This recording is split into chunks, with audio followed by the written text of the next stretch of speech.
Sensor है, ये हमारा सेटअप है। इसमें ये है प्रोग्रामिंग कॉर्ड है। इसमें मेन पॉइंट्स क्या है, A1 है, A2 है, E2 E3 है और T है, जिसको हम लगा करके क्रमशः समझेंगे कि इस कैसे वर्क करता है। ये हमारा सेंसर और ये हमारा सामने बोर्ड है।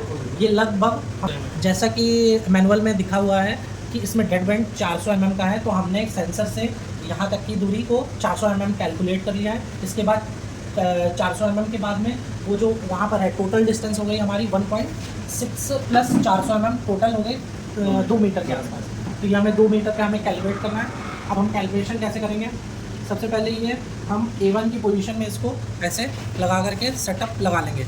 ये इसमें एक एरो दिया हुआ है और इसका ये कट मार्क दिया हुआ है, इससे इसको मैच कराते हैं। उसी के हिसाब से हम मानते हैं कि A1 में लगा है, A2 में लगा है, E2 E3 में लगा है या फिर T में लगा हुआ है। अब इसको प्रोग्रामिंग सेटअप में जाने के लिए सबसे पहले हम इसको स्विच ऑफ करेंगे।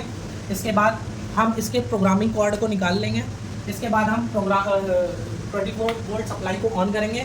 इसके बाद हम इसको पोजीशन करेंगे कि हमें कितने मीटर दूर तक चाहिए। तो वो हमारा लगभग 1.6 मीटर प्लस 400 mm का डेड बैंड मिला करके वो 2 मीटर पे सेटअप कर दिया उसको हमने। फिर हम इसको A1 पे सेटअप कर देंगे कि हमें कौन सी दूरी पे चाहिए। इसके बाद A1 पे हमारी पोजीशन हो गई है, वो A1 हो गई है जितनी दूरी पे हमें चाहिए। जैसा कि टैंक का हमारा लगभग 1.6 मीटर का है, तो हमने ये सोचा है कि हम अगर टैंक खाली रहे तो हमें 4 मिलियम रहे और जब टैंक भरा रहे तो हमें 20 मिलियम रहे।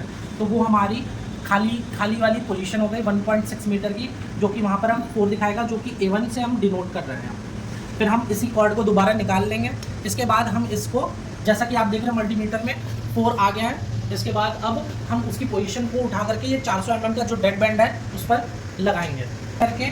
अब हम ये प्रोग्रामिंग कॉर्ड में A2 को निकालेंगे और उसको दोबारा यहाँ पर लगा लेंगे और लगभग 10 सेकंड का वेट करेंगे,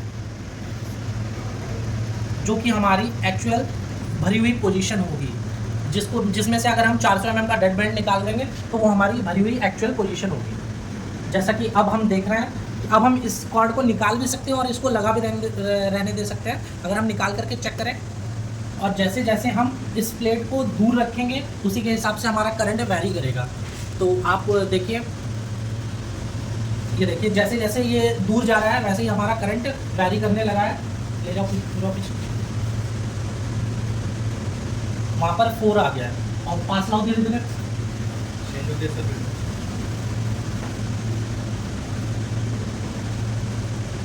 जैसा कि अभी मुझे यहाँ पे लग रहा है कि इसकी प्रोग्रामिंग सही से नहीं हुई है, तो इसमें राइजिंग और फॉलिंग मोड को हम दोबारा एक्टिवेट करेंगे।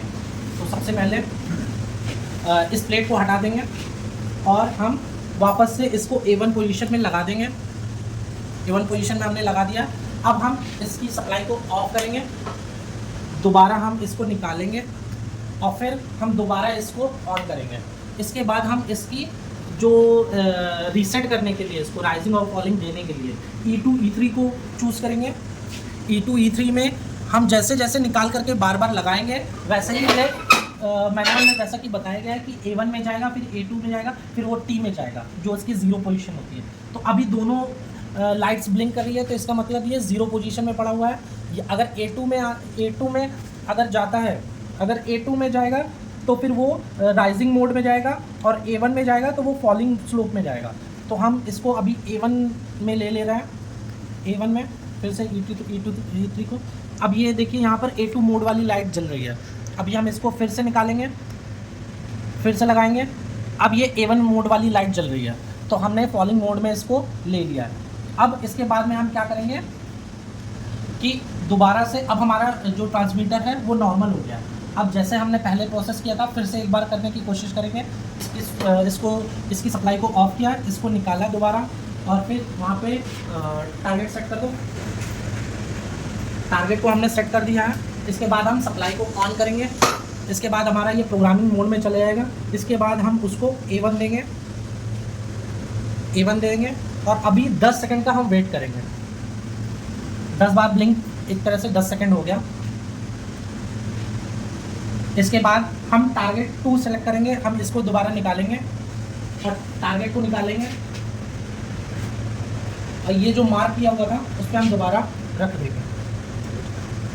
इसमें हम A2 सेलेक्ट कर देंगे जो कि हमारा टारगेट 2 है और 10 सेकंड का वेट करेंगे। ठीक है, 10 सेकंड का वेट कर लिया। अब हम चाहें तो इसको निकाल सकते हैं या फिर हटा सकते हैं, मतलब लगा रहने दे सकते हैं। तो हमने इसको निकाल लिया। अब जैसे जैसे ये प्लेट पीछे जाएगी वैसे वैसे हमारा करंट वैरी करेगा।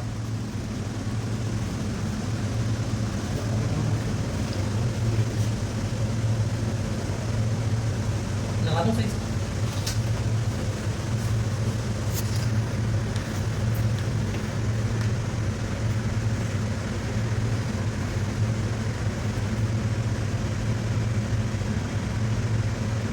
जैसा कि आप देख रहे हैं कि हमारे टारगेट को इसने 4 और पास लाओ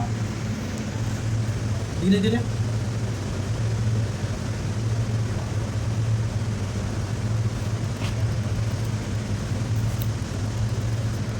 और ये हमारा जो निशान था वहाँ पर ये एक्चुअल में 20 हमें शो कर रहा है। इस तरह से इसकी प्रोग्रामिंग करनी है।